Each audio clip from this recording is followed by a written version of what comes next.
Hello and welcome to this webinar focusing on the 2015 edition of Education at a Glance, which was published today. Andreas Schleicher, Director of the OECD Directorate for Education and Skills, is here with us to present the findings from this latest edition and to answer your questions. You're welcome to send your questions to Eric Magnuson through the chat function. Andreas? Thanks so much for your interest in the 2015 edition of Education at a Glance. It's always important to start on where we are with education. Overall, there has been dramatic progress in education, equipping more people with tertiary qualifications, university college degree or an equivalent vocational education. You can see, for example, Europe and the United States both sort of having more than 40% of the 25 to 34-year-olds today having a tertiary degree or around that level.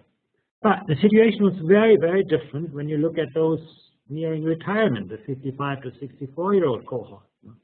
There you could see the United States was already at 40% at that time, but in Europe, just barely about half that level. And you see that across the world. Korea in one extreme, now at the top of the list. In 2 generations ago, it had barely sort of 20% of people reaching a tertiary qualification. Remarkable progress overall. If you look at those who achieve a high school degree or equivalent qualification, also there we can see now basically in most countries it's 80% or more of people who attain that degree, certainly when you add also those who achieve it later in their lives, above 25 years. So that's good news as well. There is this baseline qualification of having at least completed high school is now pretty close to university. Even though we've got to worry about who have not achieved it, you're going to see that later, they pay a high and increasing penalty for not reaching that threshold. But let's go more carefully through the publication. I want to start with early learning, small children. We have some really new interesting data on that in this new edition. First of all, again, impressive growth. You can see that in many countries you have now well over 90% of at least 3-year-olds enrolled in early childhood education and care. Some of the countries have seen remarkable progress. You look at the United Kingdom, for example. Had I shown you this data 10 years ago, supply was very, very patchy. It was, where you find the United States today, very much at the end of the spectrum. But that country has made early childhood education and care pretty universal in just a decade. When you look at 4-year-olds, their coverage is often higher because that's in some cases already pre-primary education and so on. But overall, we can also see here that in many countries, most children benefit from early learning and care when they're 3-year-olds and younger. Looks more patchy when you look at very small children. We have data on that as well. But overall, that's the figure. Now, quality is hard to assess. Many people ask themselves, more and more children go into kindergarten, early childhood education and care. What are we getting out of this? Hard to judge. One way to look at quality is to look at, how many adults are there per child or how many children there are per adult.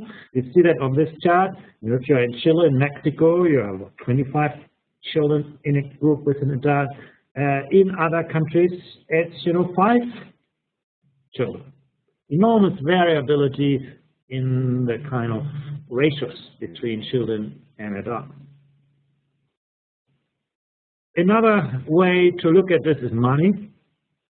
Here you see the share of public spending on early childhood education institutions as in relation to GDP. And I can add the private share on top of that. That's the red part of the bar. And you can see, again, on average across OECD countries, 0.6% of GDP is now invested in early childhood education care. The private share varies a lot. If you're in Portugal, in the United Kingdom, in Poland, Slovenia, Japan, Korea, the burden on families is quite high. Families need to pay for this. Interestingly, there are some countries here that ask small children to pay tuition but don't want to ask university students to pay tuition. So there is remarkable variability in who pays for early childhood education, but as you can see also in the amount of resources that are being deployed here. Now, another way to look at the benefit of early learning is, can we see improvements in schooling outcomes later in the lives of these people? We've looked at this through our PISA comparisons, and the results show that there is a clearly visible benefit for children when they are 15-year-olds in terms of academic outcomes that they achieve there. This year we have looked in particularly at disadvantaged students and also students with an immigrant background. And here you can see also a very significant performance gap. You see here the performance of children with an immigrant background at age 15 who had attended pre-primary education, and in red you can see the performance of those who had not attended pre-primary education. Performance varies across countries, the quality of education varies across countries, but the performance gap is quite clearly visible. Now, people ask themselves often, to what extent is this performance gap truly reflecting the school system to which those children with an immigrant background go, or to what extent does it just reflect the social background or the country of origin and so on. And it's sort of a small excursion to this. We've actually been looking at this. And I'll show you some data on this from our PISA comparisons just to complement the picture. On this chart, you see the performance in mathematics of immigrant students who all come from the Arab-speaking world, and they all have the same background. They're very similar, but you can see that the performance varies quite significantly. In the Netherlands, they do really well. In Qatar, they don't do so well. In Finland, in Denmark, they do so. So there's a lot of variability in the performance of students from very similar backgrounds, depending on where those children go to school. In fact, you can argue when you look at the data more closely that the country of destination makes more of a difference in terms of learning outcomes than the country of origin. Well, there are some student groups, students from China, they succeed anyway. You can see barely any performance differences depending on where those children go to school. They do as well in Australia as they do in Hong Kong or New Zealand, almost. Well, that's one way of looking at this. Another way of looking at this is sort of the sense of belonging that students feel. I mean, think about social integration. Schooling is about, teaching students something, but it's also about integrating them in the values of the host countries, in the kind of environment, the social environment. One way we looked at this, we asked students, to what extent they make friends at school, to what extent they feel they belong at school, and you can see the picture's very different. Well, Finland was not doing so well in helping students succeed academically if they had an immigrant background, but it's doing really well in conveying that sense of belonging. The Netherlands did better academically, but does not do so well in terms of social integration. And Denmark really comes even below Qatar when it comes to students' sense of belonging at school. So just sort of as a background, education can make a big difference. Early learning can make a big difference for the success of children, but it varies across the different dimensions. Let's have a look at teachers and teaching.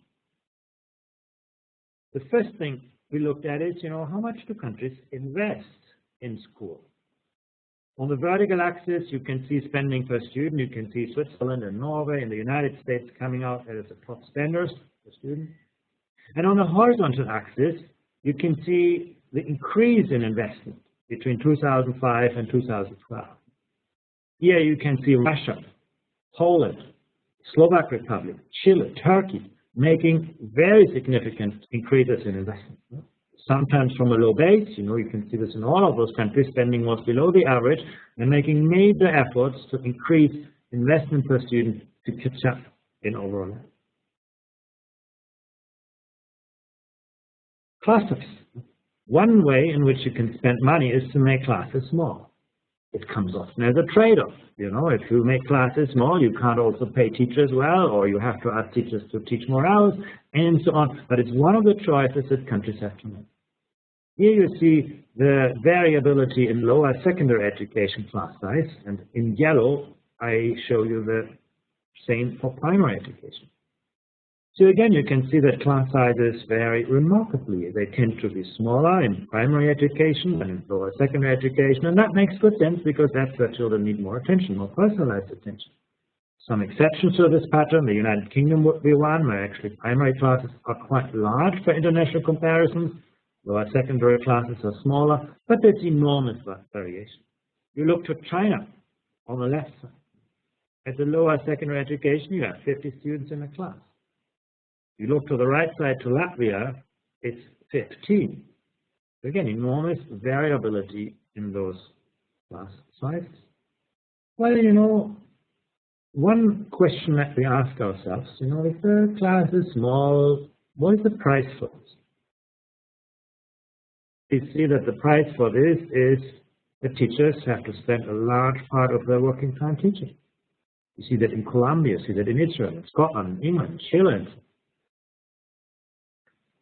That may not be a bad thing, but it also means that teachers have less time for, you know, professional development, for collaborating with other teachers, for observing other teachers' classrooms, for preparing and planning lessons, for designing instructional systems. So it comes at a price. One thing that we have started to look at is, you know, are those two related? How are the two related? It's quite interesting to see, you know, here on the horizontal axis you have the average class size in lower secondary education. And on the vertical axis you have the percentage of time that teachers spend teaching. There seems to be an inverse relationship. In other words, in countries where class sizes are larger, education systems tend to use the extra time that this generates actually for other things than teaching. Good examples are Japan and Korea. China would be another one. Teachers teach very few courses, but they spend a lot of time working with their colleagues, developing their own professional capabilities, but also those of their colleagues. There's a high degree of professional autonomy, but in a collaborative culture. Planning lessons, designing lessons, all of that is an important part of the working time of teachers. Spending time with individual institutions, delivering instruction outside formal classroom settings, working on clubs, all of those things are part of and parcel of the teacher's jobs. And those education systems tend to obtain and buy those kinds of opportunities through having larger classes. There are quite different choices that countries make in the design of their instructional environment, as you can see. How are teachers getting paid? Now, that's something we look at every year. And you can see in red the starting salaries that people get, and we adjusted this for purchasing power parities. That's important. You know, we don't look at the currency exchange rate when converting those data across countries, but we look at, you know, what it takes to buy a similar basket of goods. You can see in Luxembourg, Germany, Denmark, United States, Norway, teacher salaries in absolute terms tend to be quite good when teachers start. Some countries, teachers have a lot of room to progress in their careers. You see Korea, for example, Mexico or Austria, where you can see that there is a lot of room to progress in the teaching career, quite differentiated pathways and so on. In other countries, you know, your beginning salary is going to be your salary as an experienced teacher, and maybe even the salary at the top of the scale. So countries vary, quite importantly, not only in the initial salary you get, but also in the design of salary scales and how things are added. England would be an example. You know, salaries here don't look very good, but actually there's a lot of additional benefits that teachers can get. You know, performance-related bonuses, other forms of incentives that actually, when you add them all up, give teachers a quite decent salary. A lot of variability of this, but you know, this is only comparing salaries in numeric terms. How competitive is teacher salaries when compared with other professions? We look at this as well, and this doesn't look very good. You know, apart from Luxembourg, where teachers are paid more than workers with university degrees, it's just Denmark, France that actually pay a similar salary to people with similar levels of education. Most other countries actually teachers fare worse, and in some countries a lot worse than workers with similar degrees and qualifications. So in other words, teaching is financially seen not as attractive. Now, money is always only part of the equation. I can see, for example, Finland. Even in Finland, or the country which attracts, you know, more than 10 applicants for every teaching post, where teaching has been one of the most revered professions. Also there, teachers are not as well paid as other people with similar degrees. Still, that tells us that money is necessary but not sufficient for actually making teaching attractive, and that we can actually, in some cases, apparently compensate for so-so salaries with a very attractive work organization, work environment. But when it comes to salaries, it doesn't look that great. It's also been a tough time for teachers and obviously many other workers in the public and private sector. In most of the countries, teacher salaries have continued to grow since 2005, as you can see here on the chart. The bars are going up, but there's a fair number of countries where you can see actually declines in teacher salary, ranging from France, Italy, Japan, Spain, Scotland, Iceland, England, Portugal, Greece, Hungary. And actually, when you look at this in more detail, you can actually see that there's a pattern. You can see basically salaries continued to increase until 2008, 2009 when the financial crisis hit, and then maybe with a slight delay, it began to hit teachers as well, and in many cases other public workers. So that's sort of the explanation that we have for this, but it's not a good thing. If we want to attract the best and brightest into the teaching profession, we got to think about ways in which we can actually pay those people appropriately. And you know, what you see here is absolutely not inevitable. No? It was a political choice that countries make to cut teacher salaries, or at least freeze them, which means cutting in real terms. It was a political choice. You know, countries could have also increased class sizes, or they could have done many other things. But politically, that seemed to be the thing that was maybe easiest to do. Technology. Everybody talks about technology these days, and actually our data show that between 2003 and 2012, many countries have made major efforts to equip schools with better educational resources, textbooks, computers, and so on. Few countries where that is not so clear, but in most countries actually the index that we have of the equipment has actually risen quite significantly. What about teacher skills? We have a really interesting new comparison here where we actually tested the technology skills of teachers through our survey of adult skills. And you can see here there's enormous variability. You look to Korea and England and the Czech Republic, maybe Sweden, you can see that the vast majority of teachers have actually very good and ICT and also problem-solving skills. They are technologically highly literate. If you look to Estonia and Poland, there's a large share of teachers who do not even have the most basic skills in technology.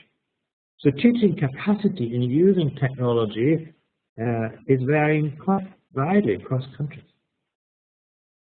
Now, you know, you can know something about technology, have the skills. Are you actually using it at the workplace? That doesn't depend on you just. It also depends on the way in which your workplace is organized.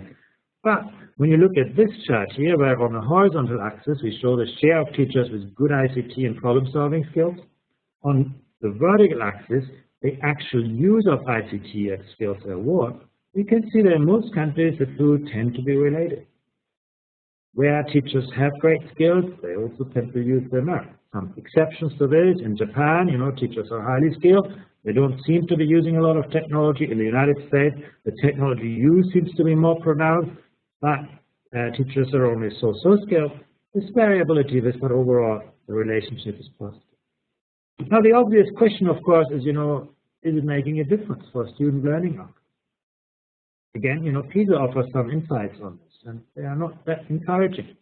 On the vertical axis, you see the performance of students and digital skills, digital literacy. And on the horizontal axis, you see an index of the intensity to which schools use ICT, according to the reports that we get from 15-year-old students. And that's the relationship that we observe. So the students who never use technology are not doing that well. They're not technologically literate. The students who use a bit of technology do best, but the students who use technology a lot in instruction don't do well at all. So that gives us reason to think, you know, can we use technology more effectively to leverage new pedagogies, to sort of teach in new ways? And the picture looks very similar when you look at mathematics. You know, actually it's looking worse. In the sense you can say the intensity of technology used in classrooms seems to be negatively related to outcomes, even if that is not a direct causal relationship. But what this data suggests is that school systems probably have to become a lot better, a lot smarter in using technology in classrooms, in the design of instructional systems. If we have sort of, 21st century students, but we use 20th century teaching and maybe 19th century work organizations and learning environments, then we are not going to reap the benefits that technology promises. Do teachers want to become better in using technology? Also, that there is a lot of conceptions. If you look to Malaysia, Italy, Georgia, Iceland, Brazil, you have well over a quarter of teachers who say, I need more development to improve my ICT skills. In the United States and England, it's less than 1 in 10 teachers. So it varies a lot. The demand that teachers express for becoming better is highly variable across countries. Let's look at student destinations.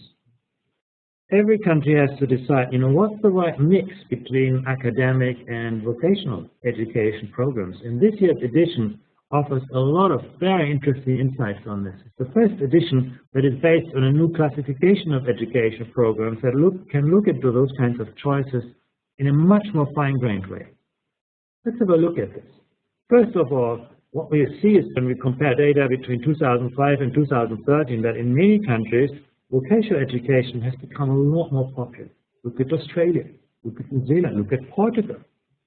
Portugal has almost built an entirely new system of vocational education and training at the upper secondary level. When you look at this trend, what could explain this? Well, one of the things that we do observe, and that's true certainly at the upper secondary level, at the high school level, is that vocational graduates seem to have better employment chances than academic graduates in many countries. People graduating from a general program are marked here in red in terms of the employment rate, and people choosing a vocational route are marked here in the white diamonds. So you can see the diamonds tend to be higher than the triangles, suggesting that in many countries actually employment is actually quite good from vocational. That may explain, this is a rising trend, countries trying to sort of integrate the world of work and the world of learning more effectively, often through vocational programs. Finally, let's have a look at tertiary education, universities, but also advanced vocational education programs.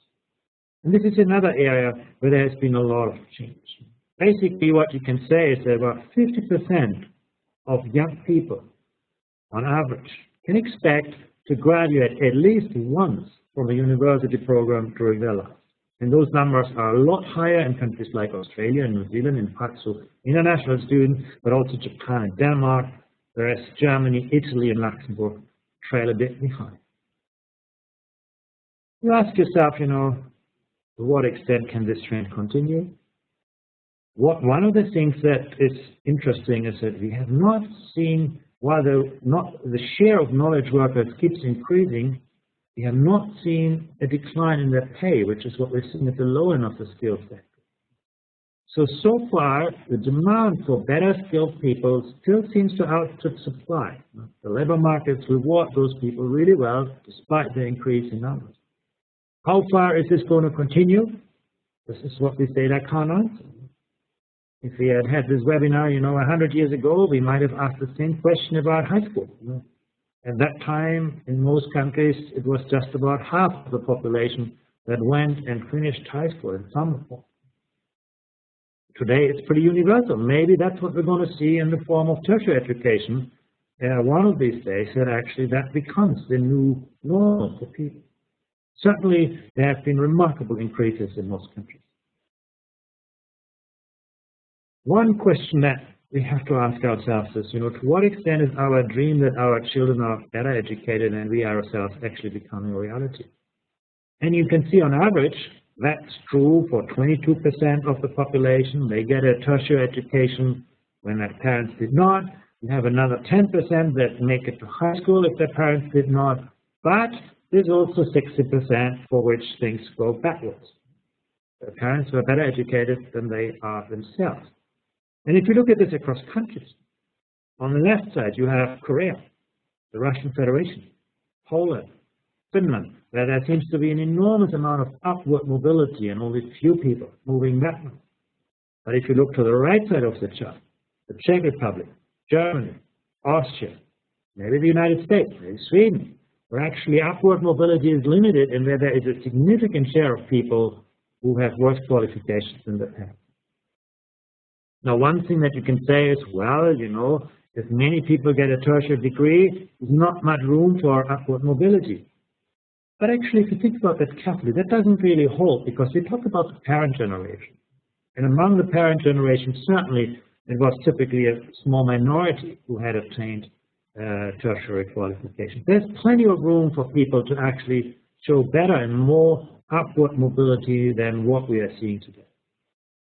And we're seeing that, you know, the big barriers are not about tuition. They are mainly about school systems not providing equitable foundations. Many young people graduate from school without the foundations to build their education through a tertiary program. That's where school systems have to become better in equipping more skills, people with better skills. Science and engineering, always in the debate. You know, are we equipping enough people with a science and engineering degree? Well, you know, this is looking at this at the doctoral level, PhDs, and you can see there you have in many countries, 45% of PhDs actually now being done in engineering, manufacturing, construction, or the sciences. If you add the international students, actually, we're well over half. So actually, among the top level qualifications, science and engineering have become actually quite prominent. Again, it varies across countries. No? France, Chile, Canada doing particularly well on that. Netherlands, Mexico, and Turkey coming out less. There's variability across countries, but overall, there seems to be quite a strong emphasis on science and engineering at the level of PhDs. How much do we invest? Again, enormous variability. You look at Luxembourg, United States. We talked about, you know, 25, 26, up to $32,000 spent for every student. Colombia and Indonesia, those figures are a lot lower. So a huge variability in spending per student. Here you can see on the vertical axis, again, you know, how much money is being invested per student. And on the horizontal axis, how that is changing. United States putting a lot of money into every student, but actually no longer being able to expand that capacity. You can see actually a slight decline in spending per student. Sweden spending a lot and still increasing. Finland and Japan also high spending and still rising spending. So there's variability in the effort countries make and in the resources that they're investing for every student. Where does the money come from? Actually, the share of private expenditure on educational institutions has been rising in many countries. Countries have been seeking more innovative, novel approaches to mobilize a wider share of resources for it to equip more people with tertiary qualifications, making sure that the costs and benefits of higher education are equitably shared between individuals and taxpayers. Some countries have a long tradition in private payments, Korea and Japan, United States. Other countries have a more recent tradition, Australia, New Zealand, the United Kingdom. Those countries have more recently introduced sort of systems of tuition payments that mobilize a larger share of resources. Now, one question that always comes up is, you know, how do we back those resources? How do we ensure that, you know, tuition doesn't become a barrier for some of the brightest students to join higher education just because their parents or themselves don't have the money? So in this chart, you can actually see the kind of systems that are behind this. Number one is the United Kingdom. Basically, anyone can apply for a loan, and that loan will be income contingent, so the student doesn't face the risk. You know, if you don't earn a decent salary, the government is not going to ask you to pay that money back. If you earn very well, you're going to pay it back. There's also a system of means-tested grants. You know, basically, there you have risk-free access, and that's why the United Kingdom has been very successful, despite relatively high levels of tuition, to actually attract more and also a very diverse student population into higher education. Australia and New Zealand very much in the same boat. A lot of ways for students to get access to money. United States, there you can raise a larger question mark. There basically the government guarantees loans, But, you know, they are almost commercial loans, so you've got to pay them back. So you end up with a high debt when you finish your degree, unless you get a grant, and so on. So there are different mixes of grants and loans, and also different ways in which loans are, you know, supporting students. This year's edition offers a lot of interesting and new data on those kinds of topics. Why do more and more people go to tertiary education? The answer is clear. The returns actually remain very, very strong. You can see that in terms of the much reduced risk of unemployment, not in every country, but in most countries. You know, the green triangles here represent the unemployment rate for tertiary graduates. You can see it's in most countries, you know, 5%, around that level, whereas the unemployment rate of those who have not, you know, achieved a high school degree actually is a lot higher and keeps rising around in many countries. So employment incentives are very clear, but it's also about money. We basically see that adults with a tertiary degree earn on average more than twice than those who have not finished high school. You can see this here. It also varies across countries. The earnings premium is particularly high in countries like Chile, Brazil, Colombia, where you still talk about a very small minority. Not so strong in Denmark and Norway. There's a lot of wage compression in the system and so on.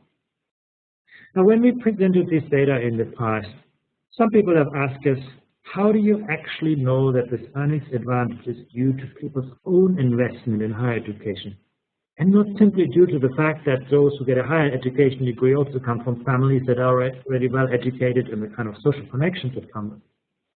So we've looked into this.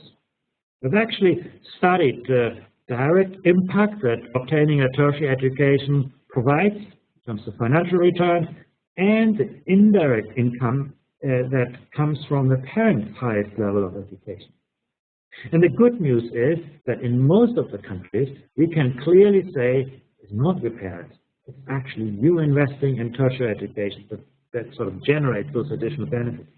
The only exceptions to this pattern are the countries where you see a black spot, like France, like the Slovak Republic, Australia, Canada, the UK, Czech Republic, Japan, and Estonia. There you can make the argument that actually a part of the benefit that you get on the labor market actually comes through the parents, through the social background. Obviously, it's not ideal. We can look at this also in terms of type of degree. You know, many people ask, you know, is it really worth to obtain a master's, or is not a bachelor sufficient? Well, you know, when you look at the salary returns in most countries, we talk about a lot more money that you earn when you finish a master's or doctorate, as opposed to just getting a bachelor. Now, that may in part be a selection effect. You know, could possibly be that those, you know, who earn those better salaries are the smarter people that have been selected, and they would have earned the same money even if they would not have pursued a master. We can't say that, but what we can clearly say is that the labor market signal of a master's degree seems to be very, very strong. You can convert those things in dollar amounts for men and for women, and here you can see, for example, in Chile and the United States, you know, you talk about over $400,000 that a man will earn in addition over their working life if they took a tertiary qualification. And this is the net return. I've already subtracted, you know, all of the costs, tuition, even the foregone earnings. You know, you don't earn a salary while you study. All of that is subtracted here. So there's a huge payoff, and that payoff is positive in every country. Not always as large, but always positive. The earnings returns for women tend to be smaller. That has to do with a higher degree of part-time work. It has to do with study choices that often lead to lower earnings, and so on. But also there, those returns are positive. Now, one question, of course, is, you know, that's a picture for individuals. What about societies? Is it a good investment of tax dollars?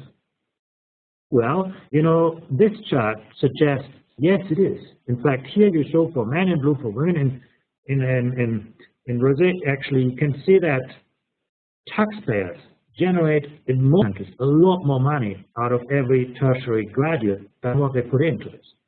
You look at this particularly for the United States. For a man in the United States, you know, the government will get $250,000 more than what they pay for them, because those people are going to get the kind of jobs that end up generating more taxes. What it all suggests is that higher education, tertiary education, is a good business for individuals, they are a larger salary, but also for governments, they actually, just because society benefits. And that's again, just underlines why we need to find a good balance in sharing the costs and the benefits of tertiary education. We've also looked into a sort of beyond formal institutions. People learn a lot of things at the workplace. Every day, we learn new things that help us grow in our professional career. But one of the things that the data in our publication suggests is that those who need it most actually get the least of that kind of employer-sponsored education. You see that very well on this chart. If you have no computer experience, your employer is very unlikely to invest in your skills in any form of employer-sponsored education. If you do really well, your employer is going to like to add to this. So in a way, education at the workplace tends to reinforce, not moderate, initial skill differences. Last point is about internationalization. We see a growing trend towards internationalization. You can see the countries that attract the students here. Now, 90% of international students go to the United States, 10% to the UK, 6% to Australia, 6% to France, 5% to Germany, and so forth. What's interesting is that, when you look at this in relative terms, the picture looks quite different. Here you see the share of international students as a proportion of all students in a country. Luxembourg, a very attractive place to study for very specific reasons, but really the winners here are Australia, United Kingdom, Switzerland, Austria, New Zealand. They can actually see there's a large percentage of international students in a proportion of total enrollment.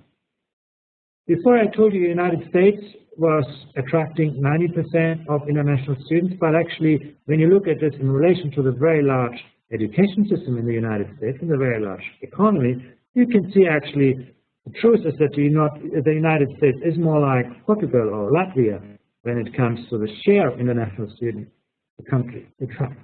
And actually, to be honest, that share is declining in the United States. The market is dividing up quite differently. Countries like Japan are getting a growing share. In some European countries, a lot of change in the relative attractiveness of higher education. Where do the students come from? Asia is dominating the picture. That's where you can see the hunger for learning. Basically, those parents want their children to get a better education, and they still often choose a country in the Western world, the OECD countries, to obtain those qualifications. It may change in the future, but at the moment, that's by a large margin the most dominant source of international students, followed by Europe, and then by a large with a large gap by Africa. Very last point, very briefly, on gender differences. That's something we always pay great attention to.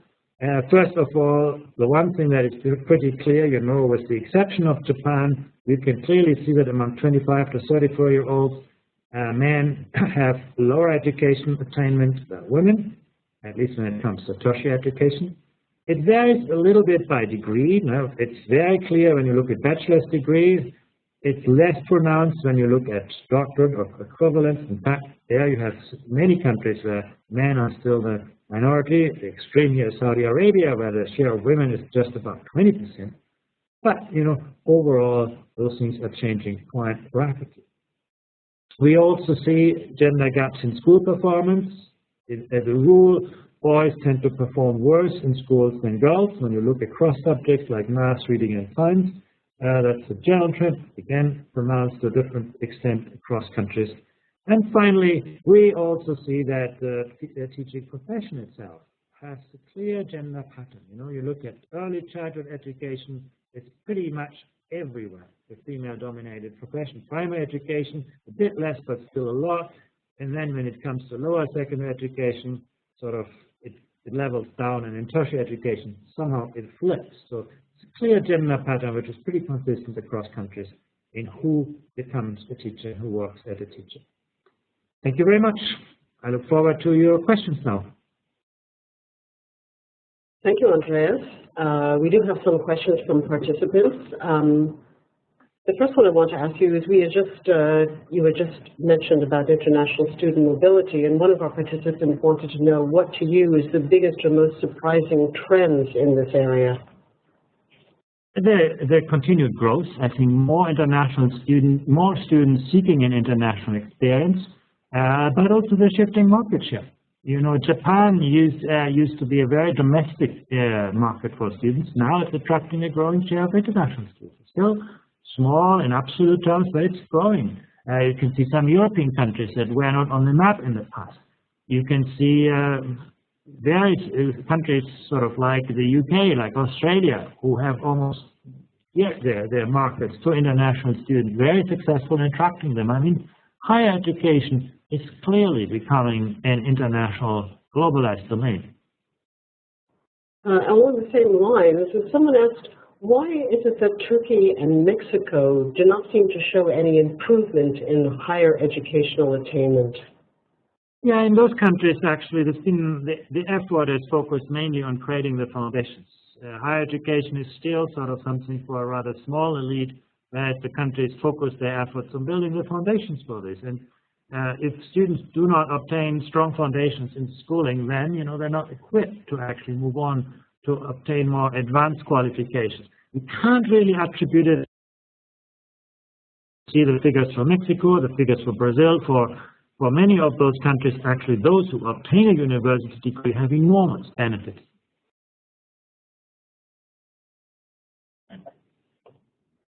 Another participant was wondering if you could explain the underlying figures and methodology behind the charts that show that teachers' salaries in England have decreased in real terms since 2005.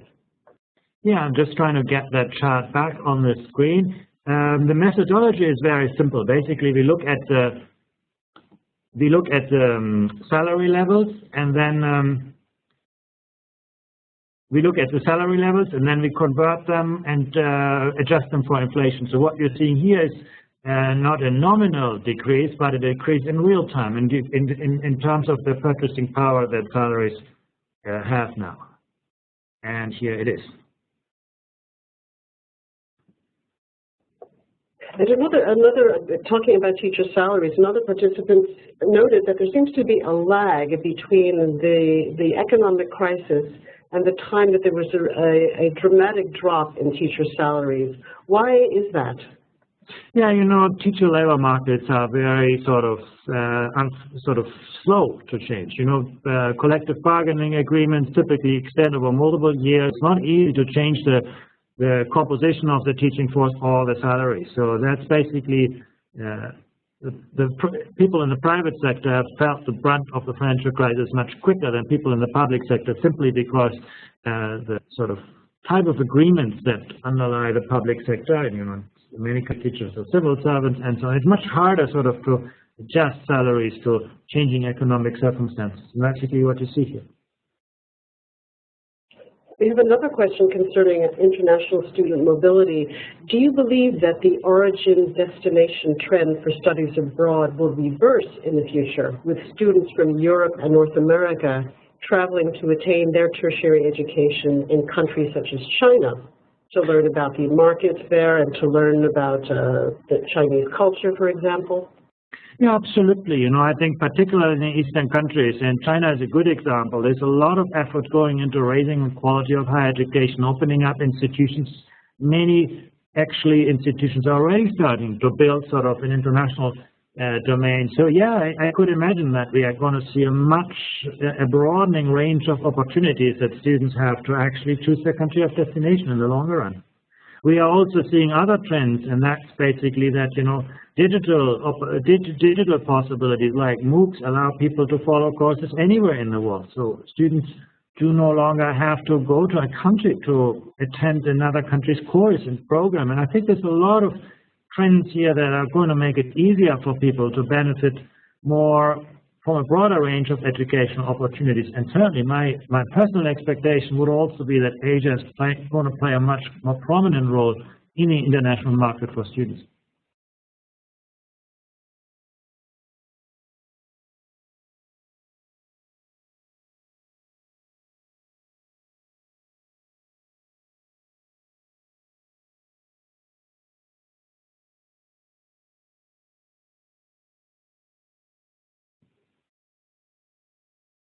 Hello?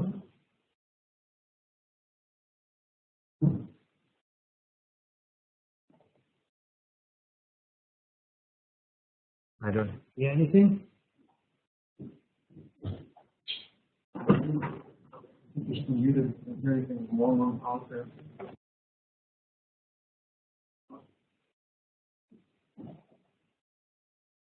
Hello?